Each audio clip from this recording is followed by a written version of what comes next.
वंदना सिंह के चैनल में एक बार फिर से स्वागत है दोस्तों।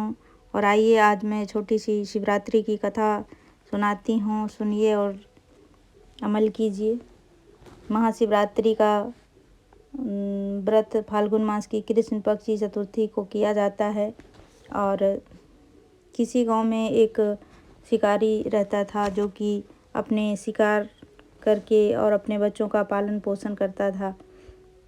एक दिन वह जंगल में गया और वहाँ उसे शिकार नहीं कर पाया तो थक हार के एक जंगल में एक तालाब के किनारे बेलपत्र के वृक्ष पर जाके बेलपत्र के वृक्ष पर बैठने गया। शिकार करने के लिए मचान बनाने लगा। उस पेड़ के नीचे शिवलिंग था। पेड़ के पत्ते मचान बनाते समय शिवलिंग पर गिरे। इस प्रकार दिन भर भूखे रहने से शिकारी का व्रत भी हो गया और शिवलिंग पर बेलपत्र भी चढ़ गए। एक प्रहर व्यतीत होने पर वह गर्भिणी हिरनी तालाब पर पानी पीने निकली। शिकारी ने उसे देखकर धनुष बाण उठा लिया। तब हिरनी कातर स्वर में बोली, मैं गर्भवती हूँ, मेरा प्रसव काल समीप ही है। मैं बच्चे को जन्म देकर शीघ्र ही तुम्हारे सामने उपस्थित हो जाऊंगी। शिकारी ने उसे छोड़ दिया।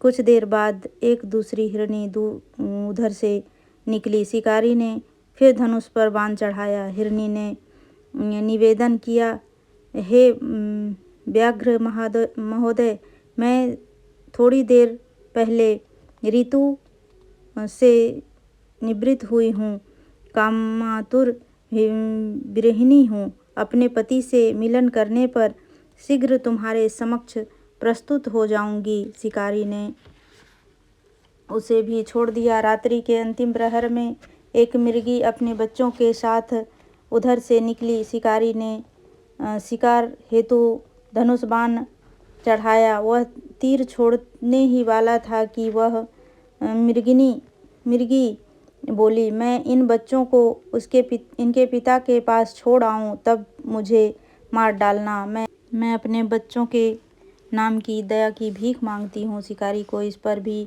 दया आ गई और उसे भी छोड़ दिया। पाँव फटने को हुई तो वह तंदुरुस्त हिरन आता दिखाई दिया। शिकारी उसका शिकार करने के लिए उद्यत हो गया। हिरन बोला, व्याघ्र महोदय, यदि तुमने इससे पहले 3 मृगियों तथा उनके बच्चों को मार दिया हो तो मुझे भी मार दीजिए, ताकि मुझे उनका वियोग न सहना पड़े।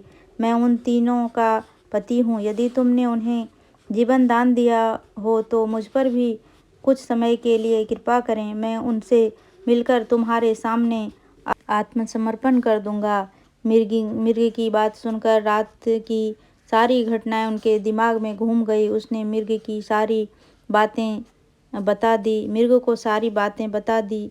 उपवास, रात्रि जागरण तथा शिवलिंग पर बेलपत्र चढ़ने से उसमें भगवत भक्ति का जागरण हो गया। उसने मृग को भी छोड़ दिया। भगवान शिव शंकर की अनुकंपा से उनका हृदय मांगलिक भावों से भर गया। अपने अतीत के कर्मों को याद करके वह पश्चाताप की अग्नि में जलने लगा। थोड़ी देर बाद हिरन सपरिवार शिकारी के सामने उपस्थित हो गया। जंगली पशुओं को सत्यप्रियता, सात्विकता एवं सामूहिक प्रेम भावनाओं को देखकर उसे बड़ी ग्लानि हुई। उसके नेत्रों से अश्रुओं की झड़ी लग गई। उसने हिरन परिवार को मुक्त कर दिया और देवता इस घटना को देख रहे थे। उन्होंने आकाश से उस पर पुष्प वर्षा की। शिकारी सपरिवार सहित मोक्ष को प्राप्त हुए। तो इस कहानी से हमें क्या सीख मिलती है दोस्तों, कमेंट में बताइए आप लोग।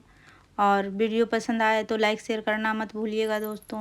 और इस कथा के साथ मेरा समाप्त हुआ ये वीडियो, और अगले वीडियो के साथ फिर मिलेंगे दोस्तों। धन्यवाद तब तक के लिए, और मेरा वीडियो देखने के लिए thank you. Her her Mahadev.